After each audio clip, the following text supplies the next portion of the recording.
आपली अर्थव्यवस्था कोलमडण्याची परिस्थिती आली आहे। इंधन दरवाढीनंतर खासदार सुप्रिया सुळे यांनी ही प्रतिक्रिया दिली आहे। सर्व गोष्टींवर पंतप्रधान नरेंद्र मोदी उपाययोजना करतील।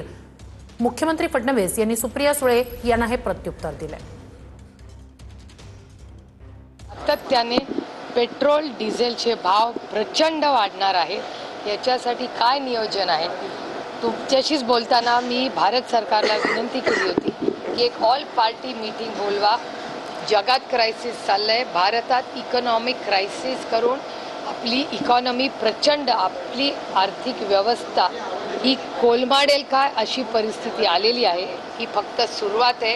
ही 8 रुपयाचा पहिला टप्पा आपण गाठलाय। पिक्चर अभी बाकी है, ये सिर्फ ट्रेलर है।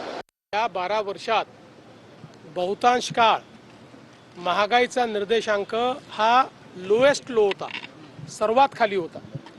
ग्लोबल हेडविंड्समुळे, जागतिक परिस्थितीमुळे काही प्रमाणात जगामध्ये महागाई वाढते, त्याची झळ आपल्यालाही पोचते आहे।